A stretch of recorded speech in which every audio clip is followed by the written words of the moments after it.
Welcome, everybody, to another episode of How to Beat Your Addiction and Live a Quality Life with John Giordano. I'm Scott Jones. And, John, how are you, brother?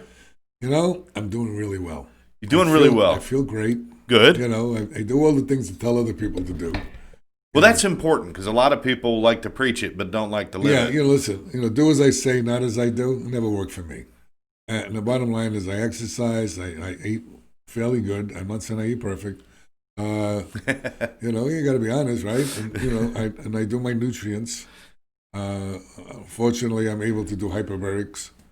So I work in a hyperbaric chamber, and that's oxygen under pressure. That actually, there's a whole research thing that just came out of Israel, which is really interesting. And they talked about telomeres. Now, telomeres is the way that the body, the biological clock, not the chronological clock, the biological clock denotes how old you are. Now, you could be like, I'm 74, but my biological clock could be 54. So the telomeres get shorter as you get older, and then what that does is changes your hormonal balances and the whole ecology of your body and the cell structure and your genes change. Everything changes.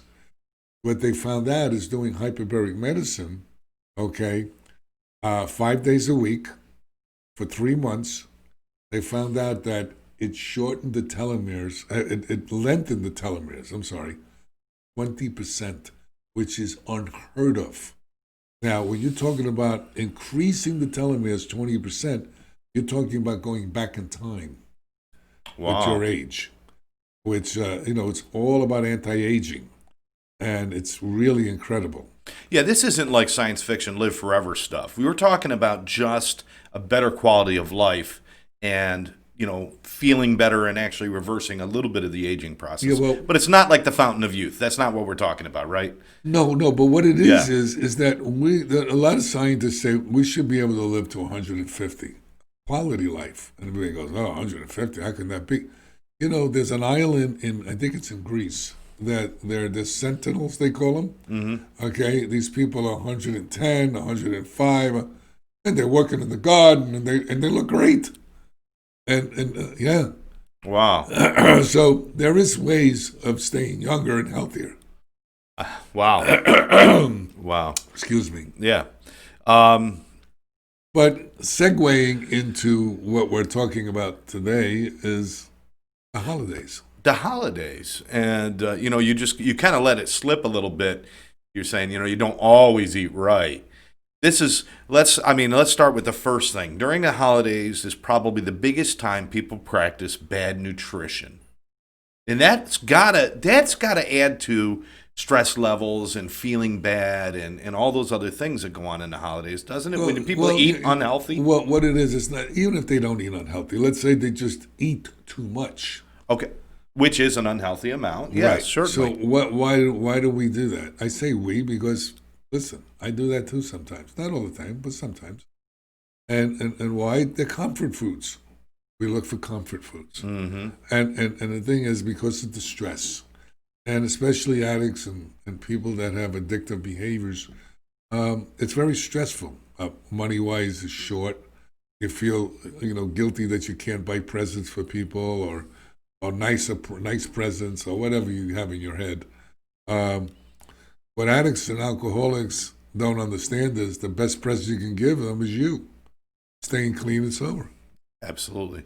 No better present than that, man. But we go, oh yeah, but that's good, but. No, there's no but. Okay, there is no but.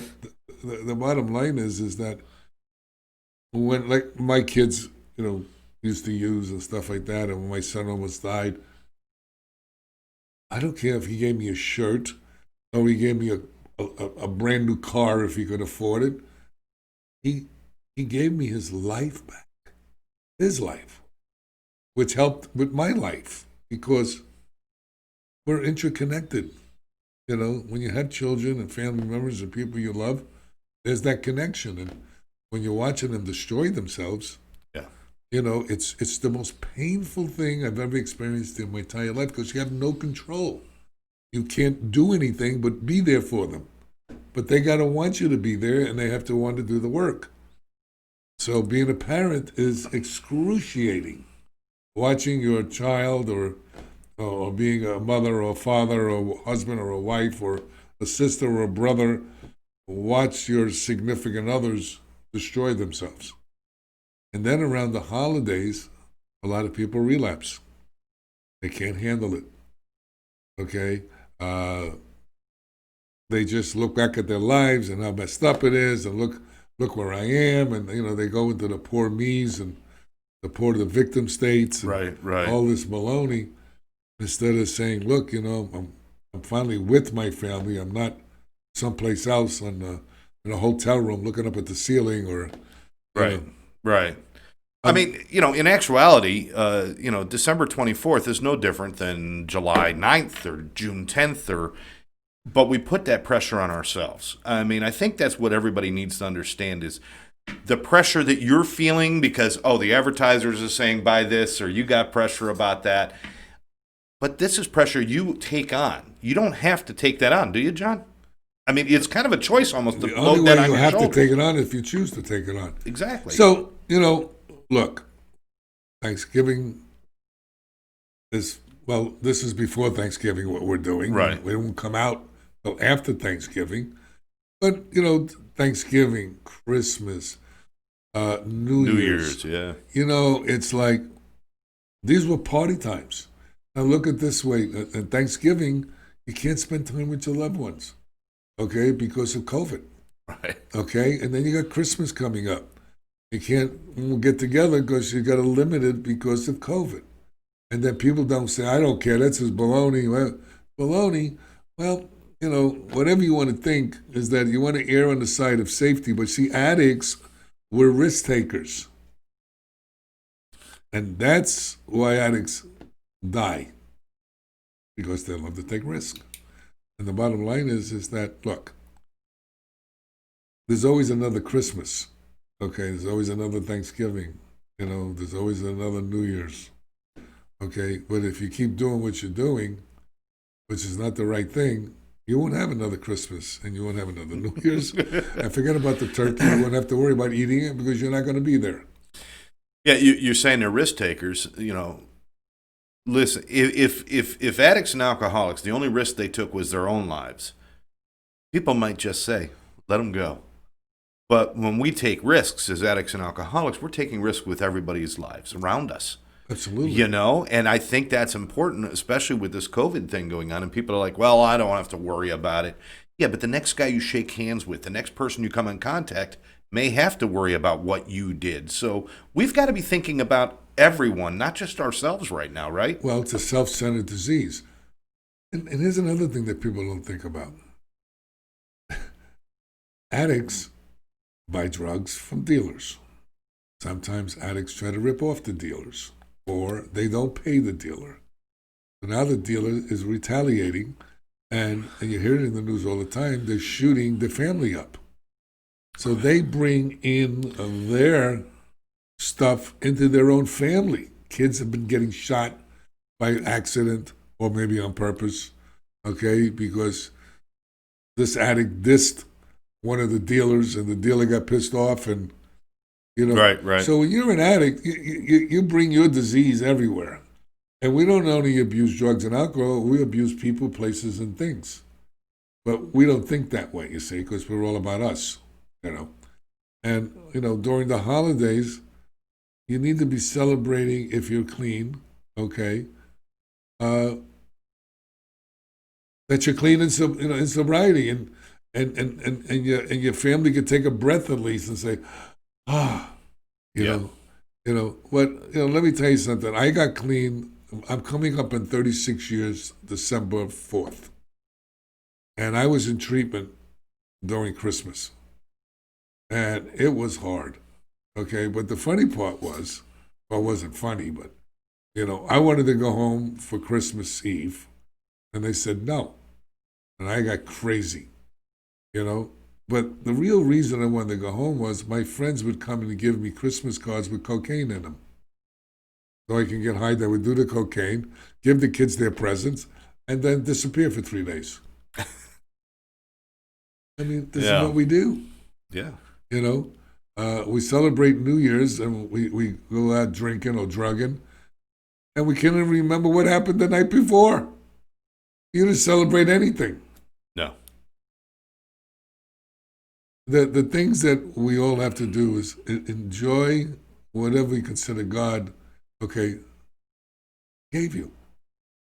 If he gave you your life back from drugs and alcohol, okay, enjoy it. All right? And if you're still using, go give a gift to your family and go get help. Stop with the baloney. Oh, go get help next month or next year or next week or how's it going to help me and all this nonsense that we tell ourselves. Well, our way didn't work. Apparently, you're still using.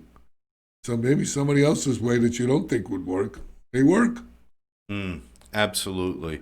You made an interesting point that you came in December at a time when, traditionally in addiction treatment, the numbers are down as far as people coming in because everybody wants to wait until after the holidays. Well, let me be honest with you about this. I didn't come in because I wanted to. Yeah, well, you had some help. They did an intervention on me, my whole family. I just figured, let me get them off my back. Right. That's why I went. I didn't go in because I thought I needed help.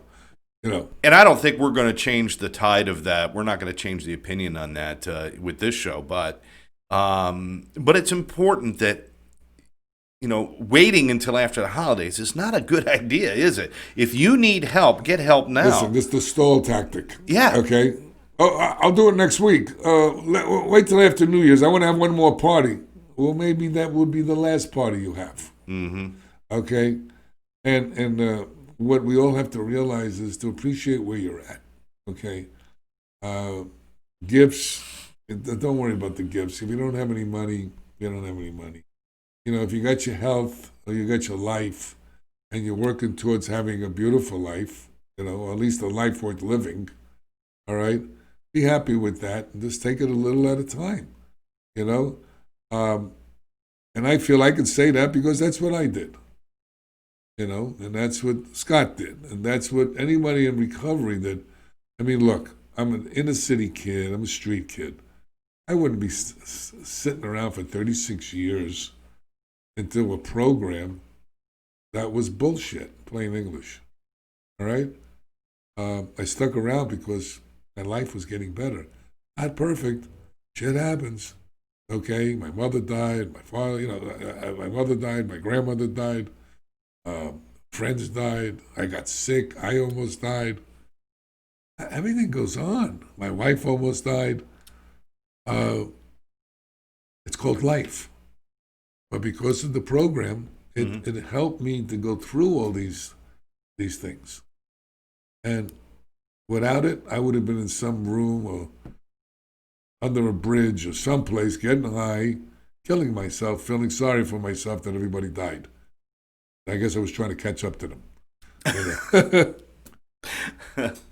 So, if you are experiencing, in a nutshell, if you're experiencing any kind of problem or you know somebody who has a problem, any delay in getting them help, there is no excuse. Holidays, there's going to be another Christmas next year.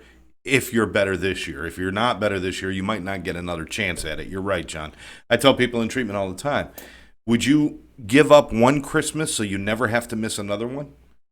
That's a good point. Yeah, you give up one so you never have to miss another one. What's sad, but, and I don't know if they're having it anymore.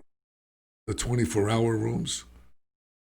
They've traditionally, those are round-the-clock AA and NA right. and other meetings that they have at the clubhouses. There's clubhouses in every major city. And they run around the clock on days like Christmas and New Year's and different things. That's been going on. They still do it. But this year, I believe a lot of clubhouses are open, but it depends on the city that people are in, John. They're going to have to check. You got to check it out. It might be around-the-clock Zoom meetings, so at least you've got that. Right. You got to keep reaching out. Okay, don't sit in your own stuff because that's not a good place to sit. All right, move your chair. That's why we do these podcasts. We're here to give you information. Reach out, to the hotlines and get out of your stuff and appreciate that you're alive and you have opportunity to get well and stay well. it's life, man. It's just the way it is. We all go through stuff during the holidays. I miss my mom, and I miss my dad, and I miss my grandmother, and I miss some of my friends. Um, Listen, people die, things change, we lose jobs, get new ones, you know, get homeless, find another house. It's tough. It's life. But John, this year's a little different. Obviously, we know this. This year's a little different. There's a lot more people out of work that a year ago were secure and happy, and they're out of work now. We're afraid of COVID. We can't travel. We can't do certain things. People don't have the expendable income they had before. There's all sorts of stressors. Addiction and alcoholism aside, everyday people are just under pressure. With your years of experience in recovery and life itself, John, when you reach those moments of stress, which we all get, whatever situation it might be, are there little things that you can do like quickly, like the deep breath therapy or deep breath technique or something? Are there some little keys that you can give people to say, when you start to feel it, just stop and do this for a minute? Okay, that's a good question. Yeah. And here's the problem. When you're feeling that way, you don't want to do anything. You don't want to get out of bed, if you have a bed. Okay. You don't want to do any of the things that anybody suggests because you're pissed off that you're feeling the way you feel. Okay. So what you need to do is you need to push through it. Okay. A lot easier said than done, but it's a lot easier pushing through it than sitting in it. Okay. Exercise gets rid of stress, raises dopamine. That's a big one. We've been talking about that on every show. People that have heart attacks, they tell them to work out. It's just science. Now, John, that doesn't have to be like go to a gym and a full workout and you have to have the right gear. It could be a walk around the block, right? You can walk, you can swim, you could do push-ups, you could do jumping jacks, you could do squats at home. There's a lot of things you could do. How about sitting on the sofa and opening the Pringles can? Is that exercise? No. You know how I used to exercise myself? Pressing the controller for the television. My thumb was the strongest thumb. Yeah. Got the Schwarzenegger thumb there, right? Watch out for this thumb. And the bottom line is that there's a lot of things we can do. Go to a meeting. Call a friend, if you have any friends. Okay? You got to change where you are in order to change your thinking. Mm-hmm. And these are the things you have to do. If you continue to tell yourself, poor me, and look where I'm at, and oh my God, I did that. When I got clean and then I got divorced, I was in a hotel room. My friend of mine owned a hotel, and he gave me a room. And my kids used to come and we used to cry together. And then HIV came around. Oh, great. Now I can't even have sex because I wound up dying from that. Because I didn't like to wear raincoats. Typical addict, we're risk takers, Right, yeah. And the bottom line is that used to freak me out. Then I didn't have a job. I didn't know what direction I was going in. And I used to get down, depressed. And then one day I said, you know what, screw this. This is not working. I'm not going to go the rest of my life like this, Right. And I changed up, and I came up with ideas, and I pushed through and kept going. And things changed because I changed. And you have to change. And in order to change, you have to do something. You can't just sit down and go, I think I'm going to change. It doesn't work that way. You have to have action. Knowledge is power, but without action, it's worthless. So it sounds like the key word is movement. Yeah. Move to another mindset, move to a physical activity, move to do something, move to pick up the phone. Just move. Don't just sit still, because it's almost like if depression and anxiety and stress and all that were a person, they're chained to a chair and they're holding on to you. And if you get up and move, they're not following. You get to get out of that, right? That's right. So I like that. And what you also have to understand is that when you get depressed and you have anxiety, some people don't eat at all, and then you're depleting your body. And then some people eat the wrong foods, and then you're messing up your body because your gut, your microbiome, the flora in your stomach, okay, is where you manufacture dopamine and serotonin. And that's the feel-good chemicals that our brain get off on, and that what addicts are searching for, using drugs and alcohol and behaviors that upregulates that dopamine and serotonin, so you feel like, whoa, okay? So you have to take care of your stomach, your gut, your microbiome. These are different terms that are used to describe, okay, where this is coming from, okay, where this energy is manufactured. So by taking probiotics, prebiotics, and enzymes, and doing your best not to eat sugars and processed foods and things of that nature, and not eating thousands of calories that are worthless to you, okay, you'll feel better. Now, I know you've worked with a lot of people with eating disorders and stuff, and but is there a certain mindset that people can take going into the holidays? I try not to eat too much sugar and stuff, but when the Christmas cookies come out, I'd like to have a couple of those, and But is there a mindset that keeps you kind of where you could taste something and just not go overboard? Is there a certain mindset people can adapt that would be helpful? Well, here's the deal. I can do that. I can have one and not eat it. My wife, she has to eat the whole box. I know that's the way she is. So you make sure you get yours first before she gets it, right? Yeah. Oh, yeah. Oh, no, we don't even keep it in the house. That's a good idea, yeah. Because you think you got mice in the middle of the night, and it's my wife in the closet eating this stuff. I love her. She's not overweight. She's in great shape. She looks fantastic. But we can't keep any of that kind of stuff that it's too much. And some people are like that, and they have to get, the only way to stop that is not to have it around you, all right? Because if you tell them I only have one, it's like the Lay's potato chip. Just eat one. Oh, yeah, you can. Right. So there's some people that like me that can do that, all right? But a lot of people can't. So the best way to do it is not to have it in front of you. Okay, all right. It's a simple way of doing something. Don't test yourself because you're going to fail. Well, what's the point? If it's not healthy for you, don't do it. Because it does weigh on you when you start to eat improperly, especially during the holidays. No, then you get depressed. It's almost like a depression. It's almost like a food hangover that you get, right? Where you just crash and you feel terrible. Not only that, then you beat yourself. Why did I do that? Yeah. Oh, my God. The guilt. I shouldn't have ate that. And then 5 minutes later, I'll just have one more, and there's only one left. You know what I mean? What are we doing?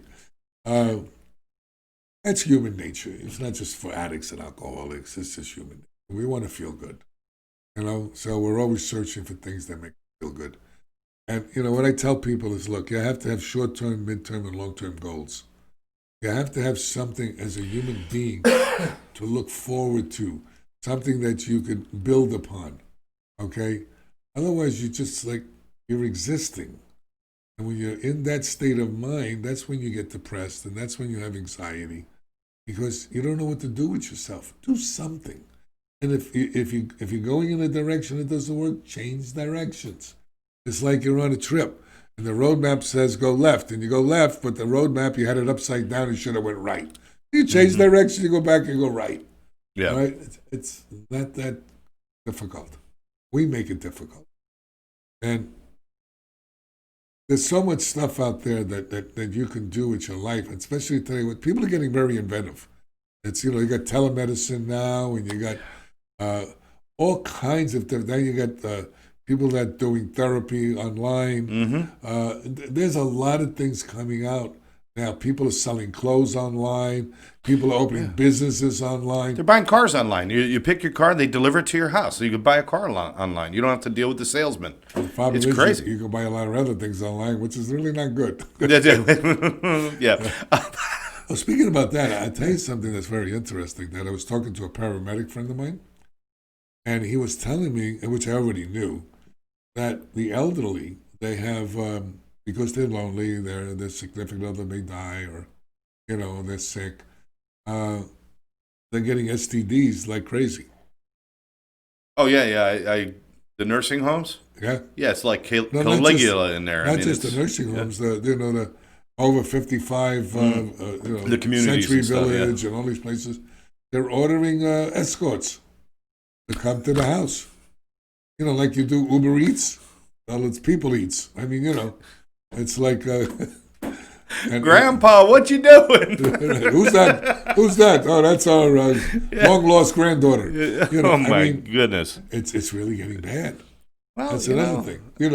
So the holidays make people lonely and it create loneliness, and not just in regular people, but also in the elderly.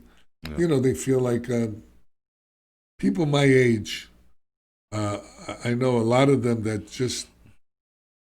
it's just not even doing life anymore. It's like there's all they talk about is, I got a doctor for you.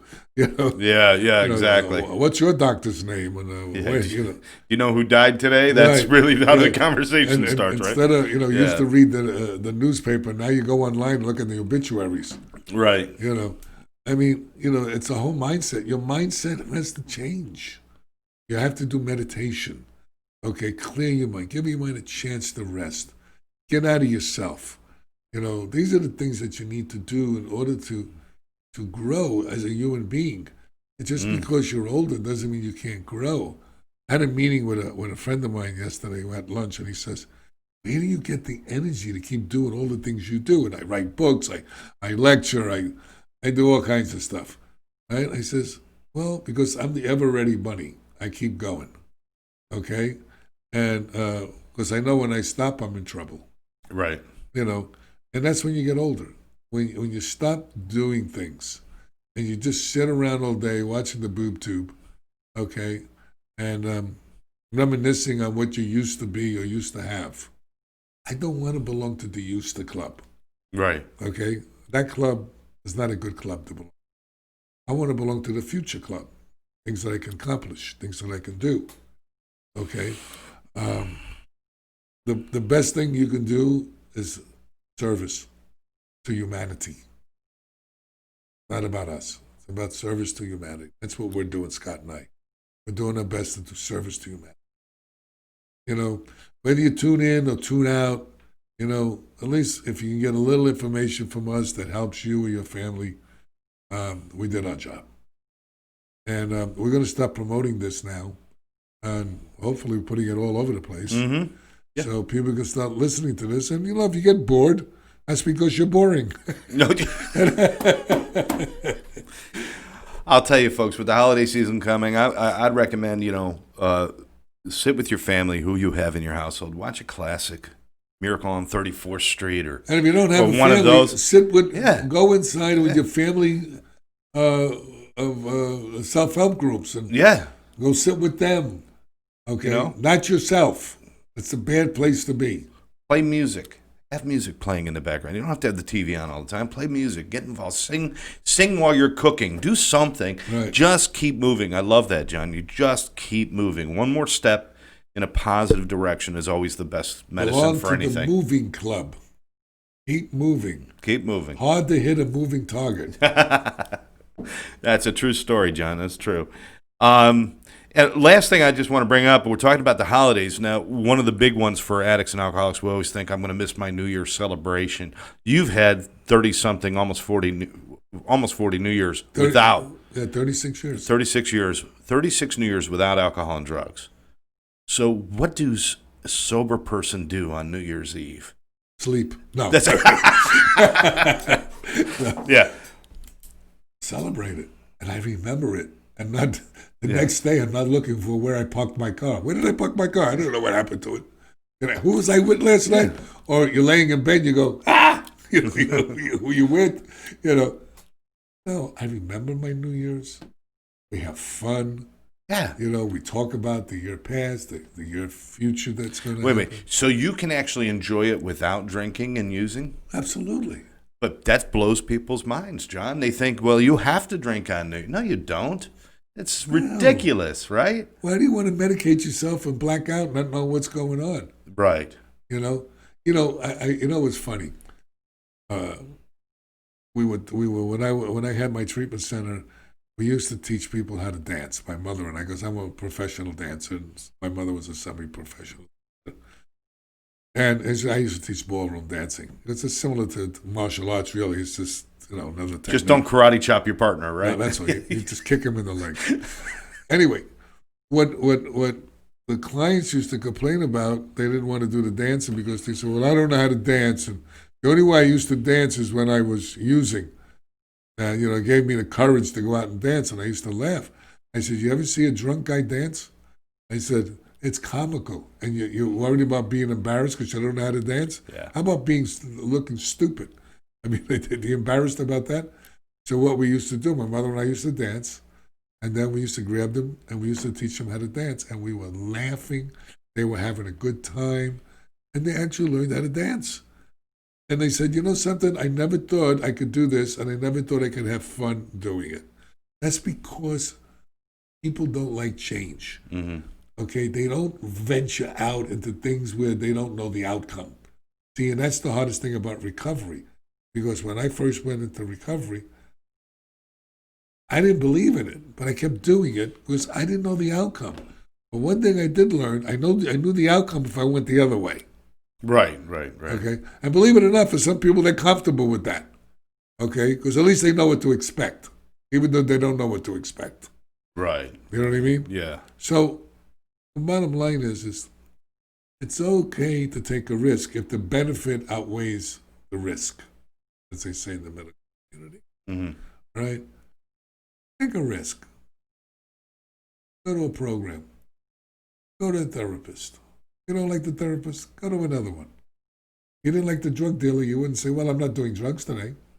You find another drug dealer. It's really it's comical. It's amazing how people will pop a pill in their mouth and take the risks that they've gotten what they've asked for, or that they're not being roofied, or something's not happening.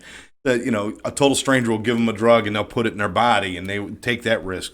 But then you ask them to take the risk of just go talk to these people. Right. Oh, no. So how about this? Yeah. Take this vitamin, take these nutrients, and they're going to help you. Oh, how are they going to help me? I don't feel anything. Yeah. I mean, with such risk, I never forget, there was a pill on the floor in my house, okay? I didn't even know. It could have been for the roaches that you put around, those pills. I looked at it. I said, I don't know, maybe it dropped out of my pocket. Boom, I took it. I'm sitting there for a half hour waiting to see what happened.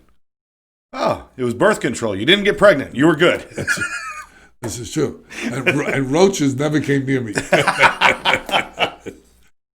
Well, listen. I mean, we do the stupidest stuff. Yeah. So the stuff that we ask you to do is, go to a meeting. Go to therapy. Don't eat all these different crazy foods that are causing you problems. People say, I get heartburn. I have diabetes. I have high blood pressure. Well, do something about it. Okay? Stop complaining. All right? Mm-hmm. Get off your butt. Lose the weight. Eat better. Okay? Before people do something, they have to have a major event. You're right. I had a friend of mine, he was smoking cigarettes, eating like garbage. He was overweight. I told him he was going to get a heart attack. Well, he got a heart attack. And now he eats perfect, close to perfect, lost the weight, definitely doesn't smoke cigarettes anymore, but he had to have a heart attack before he did that. And he's lucky he got an opportunity after that to do something about it. That's right. Because sometimes it only takes one time, John, and that's it. You lost your ability to try. Sometimes there's 3 strikes you're out. Sometimes it's 1. Yeah, absolutely. But this holiday season, we don't want you to be struck out. We don't want you guys to have a problem. We want you to be happy, healthy, safe, and loving. Love the people that are around you. Love yourself. Take care of yourself. Just keep moving, right, John? Keep moving, baby. Everything's good. And the bottom line is this. I hope all of you have a wonderful Thanksgiving. Or if it's after you see this, I hope you had it, that wonderful Thanksgiving. Mm-hmm. Okay? I hope you have a beautiful Christmas and a wonderful year that you can remember. And remember, God doesn't make garbage. People do. Thanks for joining us on How to Beat Your Addiction. You're watching it right here on the ATC network on YouTube. Make sure that you subscribe to our channel and Click for the notifications. And of course, if you want to know more information about John or see any other information about where you could find him, how to get in touch with him, or anything else, you go to johnjgiordano.com. johnjgiordano.com. It's right here on the screen. John meaning the letter J, not J-A-Y.